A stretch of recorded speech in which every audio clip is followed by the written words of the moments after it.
आगे बढ़ेंगे, बात करेंगे विस्तार से ईरान के बारे में, क्योंकि बड़ी खबर सामने आ रही है। ईरान में जारी हिंसा के बीच में आज ईरान में एक प्रदर्शनकारी को फांसी की सजा होने जा रही है। एंटी खामेनेई प्रदर्शन को लेकर पहली फांसी की सजा 26 साल के इरफान सोल्तानी को दी गई है और आज ही इरफान को फांसी की सजा दी जाएगी।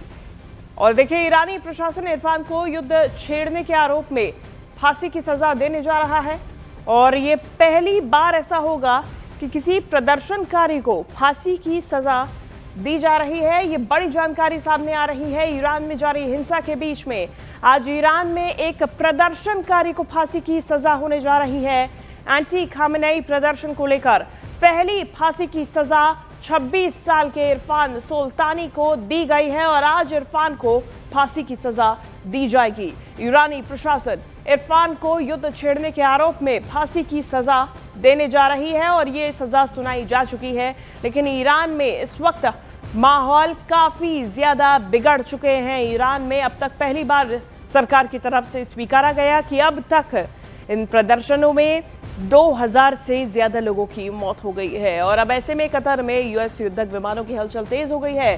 ट्रंप ने इन सभी प्रदर्शनकारियों से प्रदर्शन तेज करने की अपील कर दी है, तो वहीं दूसरी तरफ ट्रंप ने यह भी पोस्ट करके लिखा कि मदद रास्ते में है और इसका सीधा सीधा यही अर्थ निकाला जा सकता है कि ट्रंप या अमेरिका ईरान पर हमला कर सकता है। इसके पहले भी ट्रंप की तरफ से अमेरिकी नागरिकों के लिए एडवाइजरी जारी की गई थी और ईरान छोड़ देने की बात कही गई थी।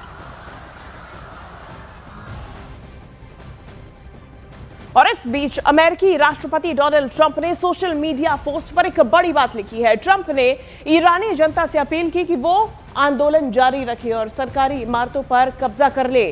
ट्रंप ने ईरानी जनता से कहा कि आपके लिए मदद रास्ते में है। ट्रंप के इस बयान के कई मायने निकाले जा रहे हैं। अब सवाल यही उठ रहे हैं कि क्या अमेरिका ईरान पर हमला करने जा रहा है? तो ट्रंप का एक सोशल मीडिया पोस्ट और ईरान में और भी ज्यादा बिगड़ते हालात। देखिए, लगातार अमेरिका की तरफ से ईरान में हो रहे प्रदर्शनों पर टिप्पणी की जा रही थी।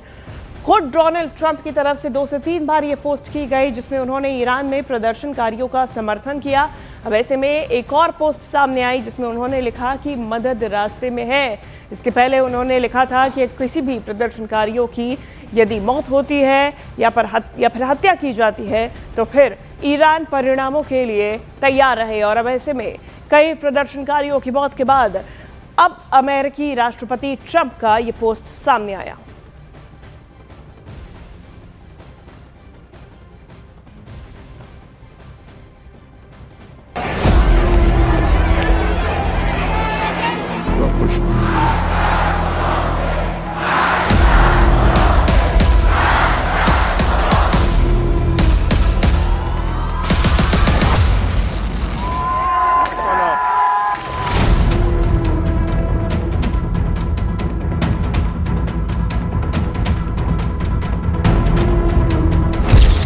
ईरान पर 33 देशों का हमला फाइनल।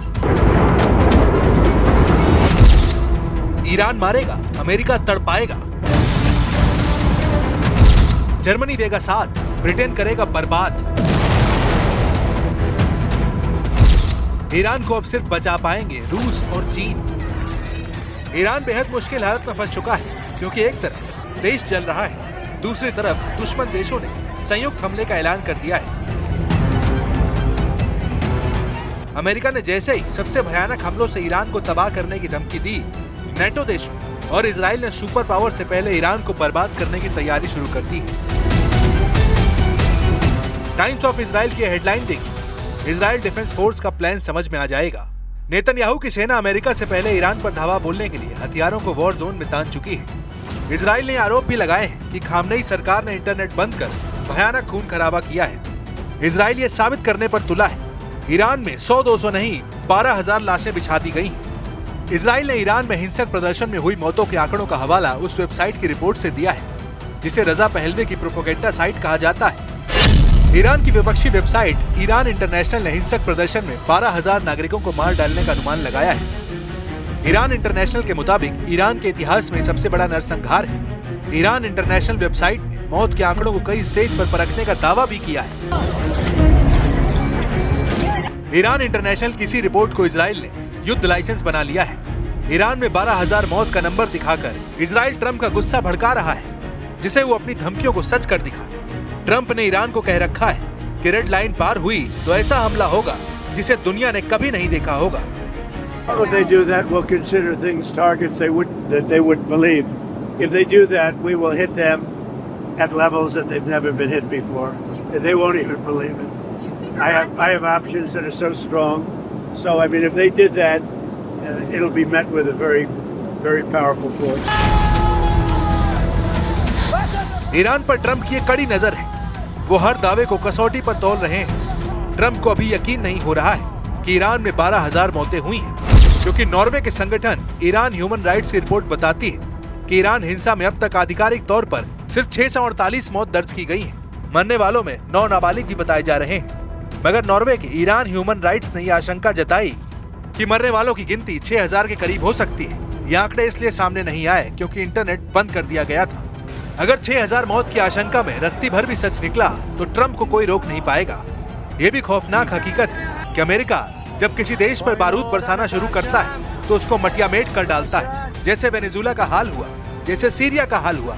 अमेरिका के दुश्मन देश खंडहर बन जाते हैं, क्योंकि अमेरिका कभी युद्ध में अकेले नहीं उतरता है। अमेरिका के साथ सभी ऑपरेशन में नेटो देश होते हैं। नेटो देशों ने भी ईरान में खामनेई सरकार के ढहने की भविष्यवाणी शुरू कर दी है। जर्मन चांसलर फ्रेडरिक मर्ज को सुन लीजिए। मर्ज कह रहे हैं कि सिर्फ कुछ दिन बाद ईरान में तख्ता पलट तय है। Wenn sich ein Regime nur noch mit Gewalt an der Macht halten kann, dann ist es faktisch am Ende.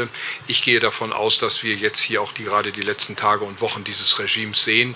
Es hat ohnehin keine Legitimation durch Wahlen in der Bevölkerung. Die Bevölkerung steht jetzt auf gegen dieses Regime.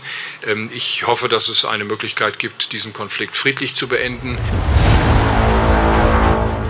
Iran के खिलाफ पूरी दुनिया में माहौल तैयार किया जा रहा है। पहले ईरान, फिर अमेरिका, उसके बाद यूरोप के देशों में ईरान पर हमले के लिए ट्रंप से अपील की जा रही है। और अब बड़ी जानकारी सामने आ रही है ईरान से। देखिए, ईरान में जारी प्रदर्शन और हिंसा के बीच में अब तक 2,000 से ज्यादा लोगों की मौत हो चुकी है। पहली बार ईरानी अधिकारियों ने माना है कि प्रदर्शन के बीच इतनी बड़ी संख्या में लोगों की मौत हुई है, क्योंकि इसके पहले ईरान की तरफ से लगातार दावे किए जा रहे थे। जो औपचारिक रिकॉर्ड्स थे वो कह रहे थे कि करीबन 646 लोगों की मौत हुई है। लेकिन अब ईरानी सरकार की तरफ से पहली बार ये माना गया है कि 2,000 से ज्यादा लोगों की इस पूरे प्रदर्शन में मौत हुई है। देखिए, 28 दिसंबर से ये प्रदर्शन शुरू हुआ और अब 14 जनवरी तक में 2,000 से ज्यादा लोगों की, प्रदर्शनकारियों की इस पूरे में मौत हो चुकी है।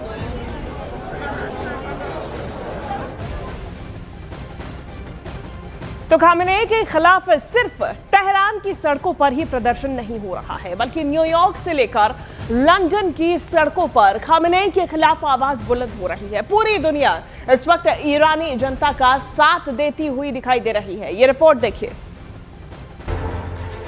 ये लंदन है, जहां ढोल नगाड़े बजाकर सुप्रीम लीडर खामेनेई की तस्वीरें जलाई जा रही हैं।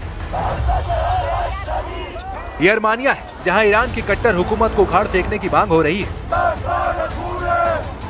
ईरान के अंदर हिंसक आंदोलन रुक जाने का दावा भी अब सवालों में, क्योंकि कुछ नए वीडियो सामने आए हैं जिनके दृश्य डरावने हैं। 12 जनवरी को इंटरनेट से पाबंदी हटने के बाद अब ईरान में हिंसक प्रदर्शन के नए वीडियो रिलीज होने लगे। सोशल मीडिया में वायरल कई तस्वीरें कलेजा कपाने वाली हैं, जिसमें एक तेहरान के लिए तिर स्क्वायर के पास का ये वीडियो है, जिसमें उग्र भीड़ ने एक गाड़ी को आग के हवाले कर दिया है। आगजनी के बीच तिर स्क्वायर पर लगातार गोलियों की तड़तड़ाहट सुनी जा सकती है। सोशल मीडिया में वायरल ईरान हिंसा के बाद का ये वीडियो सबसे डरावना है। मुर्दाघर के इस वीडियो में लाशों का अंबार लगा है। वायरल वीडियो तेहरान के कहरीजाक फॉरेंसिक मेडिकल सेंटर का बताया जा रहा है। रॉयटर्स ने तेहरान मुर्दाघर के वीडियो की पुष्टि इलाके की सैटेलाइट इमेज से मिलान के बाद की है। ईरान में मिल रहे मुर्दा प्रदर्शनकारियों के शवों से उस पर हमले का खतरा बढ़ता जा रहा है। व्हाइट हाउस प्रवक्ता कैरोलिन लेविट ने साफ कहा कि प्रेसिडेंट ट्रंप ईरान पर हवाई हमले का फैसला जल्द ले सकते हैं। Well, I think one thing President Trump is very good at is always keeping all of his options on the table, and airstrikes would be one of the many options that are on the table for the commander-in-chief. America की धमकियों को Iran नजरअंदाज नहीं कर रहा है। Iran ने युद्ध के लिए पूरी तरह से तैयार होने का दम भरा है। ईरान के राष्ट्रपति खुद सड़क पर उतरकर सरकार समर्थक रैली में लोगों का जोश बढ़ा रहे हैं। ईरान ने देशव्यापी हिंसक प्रदर्शन की साजिश को खत्म करने का दावा भी किया है। ईरान ने साजिश में शामिल कई एजेंटों को दबोचने की जानकारी भी साझा की है। ईरान के विदेश मंत्री अब्बास अराक्ची ने कहा कि उनके पास साजिश के पुख्ता सबूत हैं।